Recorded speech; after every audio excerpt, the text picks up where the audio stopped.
In the meantime, ladies and gentlemen, Senator Roy Blunt is with us, calling in from Washington, D.C. You can follow Roy Blunt on Twitter there, @RoyBlunt. How are you, sir? Oh, I'm good, and my dad will be 92 in a month, and I never have to apologize for him, though I suspect he occasionally has to apologize for me. No, that's funny. You can't be responsible for everything somebody in your family says. That's for sure. Hey, Senator Blunt. At least that's what my whole family says. You can't be responsible for what somebody in your family says. I think my family would say the same, my friend. Just as a point of order there. Maybe so. Yeah. Hey, so particularly Jamie, when you're in the talking business, if you talk all the time, eventually you're going to say something not quite the way you wanted to say it, but the point you made a minute ago about just the embarrassment of the Obamacare rollout is pretty amazing. I've decided actually the biggest enemy of Obamacare, I thought it was me for a couple of years, maybe longer than that, but maybe the biggest enemy of Obamacare will turn out to be Obamacare.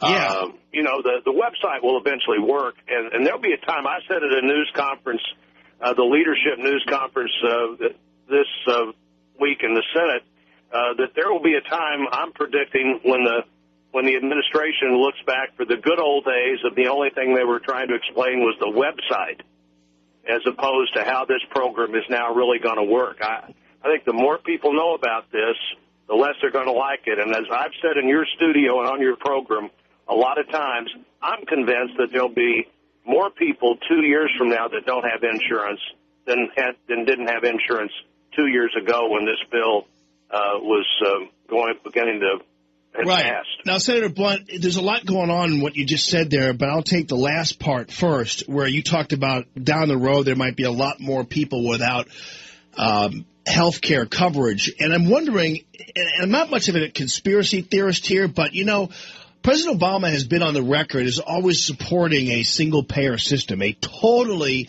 nationalized health care plan. In fact, he envisioned a day when insurance to employers would be totally gone. So I'm wondering, is there a method to this? Is there a possibility that this is exactly what some of these people want? I'm like you. I generally don't go to the conspiracy theory as what's happening, and this legislation was thrown together so haphazardly, and then it was the only choice you had because it was the only thing that could pass the Senate when after Scott Brown got elected. I'm not sure how much the original plan was, but I can certainly see a moment, probably as early as the 2016 campaign, if Obamacare lasts that long, where the president's side says, look, we tried a solution, and it just didn't work. So now the only thing left is really a single-payer system, the only thing we can do. I can imagine Hillary Clinton promoting that idea because it was something she had in her mind a while back, too. Now, about the computer glitch, I'm so glad you point this out because you're so right that, we could obsess over this computer glitch, but that's clearly not the worst problem with Obamacare, as many businesses and individuals are finding out. That's exactly right. And what those of us who have said this plan wouldn't work from the very start shouldn't let happen here is we shouldn't let the website become the proxy for whether Obamacare is working or not. Right. The website is the easiest thing they will ever be asked to do, and it will work eventually. Now, once it does work, I think what people are going to find out is that their choices are not what they need, and they're way more expensive than they need to be, but we're going to have to let that happen. And like I said, I think the worst enemy of Obamacare is going to be Obamacare. Once people figure out what it really does, and, people are getting these notices all over the country of the insurance you've had is either no longer available or some comparable policy costs dramatically more than the policy you've had. And the president can say all he wants to. People are looking at a better coverage for less money. That's just not true. That people are not going to be looking at better coverage for less money. They're going to be looking at different coverage and probably coverage they really individually don't need for a whole lot more money. And they're going to figure that out as soon as this website begins to work. Senator Blunt, very briefly on immigration, what did you make of Senator John McCain's comment that at some point they'll tackle reform or whatever it is after the election, the midterms? What do you think about that approach? Well, I think the one thing I do agree with about that approach is the president, like in so many other areas, has lost his great opportunity to do something as a second-term president. And I have no idea what might be possible after the midterms. But I was just talking to one of my friends in the House right before you and I got on the air, and I said, I just don't think there's any way that immigration can now happen before the midterms. And remember, every day Barack Obama as a leader, and that's using that term loosely, is less and less capable of getting things done than he was in January of this year. And the President of the United States, more than anybody else, is in a position to figure out what he would like to have happen that's possible.